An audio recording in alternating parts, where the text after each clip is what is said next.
France Insoumise. Adrien Quatennens, député de la France Insoumise, la première circonscription du Nord, est avec nous. On va évoquer évidemment le contexte politique avec les amphis d'été qui commencent à Marseille pour la France Insoumise. Mais d'abord, votre réaction à ce qu'il s'est passé ce matin à Trappes. Eh bien, d'abord, et même si nous avons bien compris qu'il fallait de la prudence au vu des éléments qui, pour l'instant, restent encore assez flous, notamment au vu de l'origine des victimes par rapport à l'assaillant, je veux dire d'abord une pensée émue pour ces victimes et bien évidemment aussi saluer l'efficacité des forces de l'ordre qui ont sans doute évité que ce drame soit plus grave encore qu'il ne l'est, même s'il est déjà très grave. Et bien évidemment, ça fait la démonstration que malgré tout l'arsenal législatif que nous avons à notre disposition, eh bien la vigilance est de mise.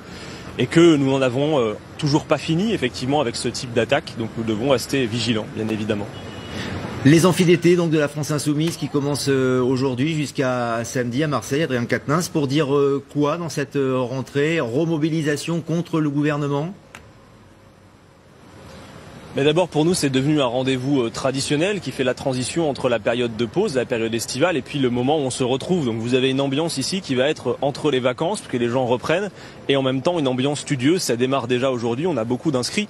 C'est l'occasion pour nous aussi d'assumer la centralité nouvelle de la France Insoumise dans le paysage politique. C'est aussi la raison pour laquelle, par exemple, vous allez le voir, dans ces amphis d'été, nous avons invité d'autres forces politiques. Il y a des représentants du Parti Socialiste, des Républicains, simplement pour une bonne raison, c'est que nous ne craignons le débat d'idées, la discussion avec personne. Au contraire, je pense que dans le contexte politique que nous connaissons, cette discussion est souhaitable et donc nous voulons l'avoir. Et bien évidemment, c'est aussi l'occasion pour nous de tirer le bilan de cette première année du quinquennat d'Emmanuel Macron, qui est assez facile à faire finalement. Et d'ailleurs, les enquêtes d'opinion le démontrent bien. Et puis de voir comment on peut avoir des perspectives pour la suite. D'autant plus qu'il nous a annoncé hier, à l'issue du Conseil des ministres, que grosso modo, s'il fallait le résumer, même s'il va dans le mur, eh bien, il veut continuer d'accélérer.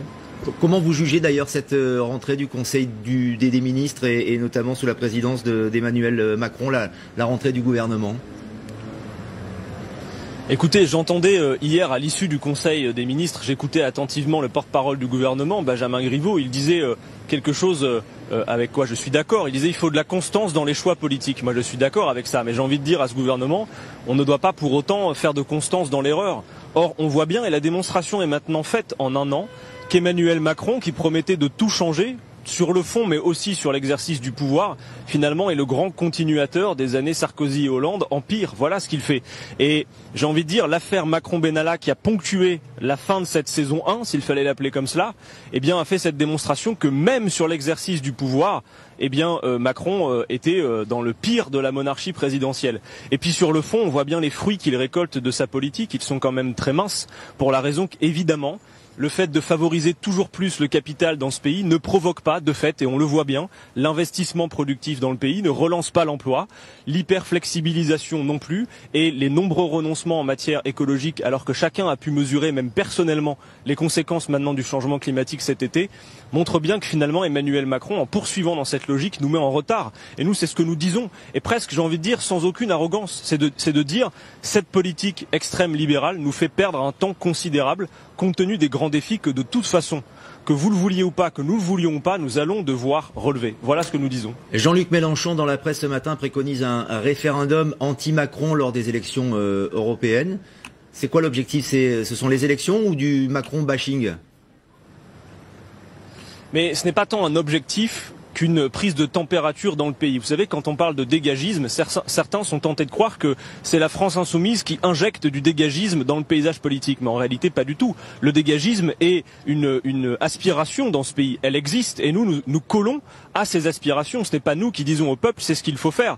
Or, on voit bien une chose. Les élections européennes, compte tenu de la période à laquelle elles vont arriver, à savoir le mois de mai 2019, vont être le premier rendez-vous électoral depuis l'installation de cette majorité macroniste à l'Assemblée nationale. Donc, bien évidemment que la France Insoumise, et vous ne l'ignorez pas, a de multiples propositions à faire au niveau de l'Europe pour qu'on puisse réorienter cette Europe et en finir avec ces traités antidémocratiques qui nous empêchent de poursuivre des objectifs ambitieux écologiquement et socialement. Mais il faut bien imaginer que, effectivement, pour la grande masse du peuple, la motivation principale pour aller voter au mois de mai 2019, il faut bien y penser, ça va être de sanctionner la politique d'Emmanuel Macron. Par conséquent, notre première tâche, c'est de continuer ce qu'a fait la France Insoumise, qui se veut aussi être un mouvement utile tout de suite. Notamment, vous l'avez vu cet été avec les caravanes qui continuent d'inciter les gens à l'accès aux droits, à l'inscription sur les listes électorales. Et clairement, ça va être la clé. Oui. Il faut que les gens, y compris dans les quartiers qui sont les plus abstentionnistes, aillent voter. Quelle que soit leur raison de le faire, il faut remobiliser.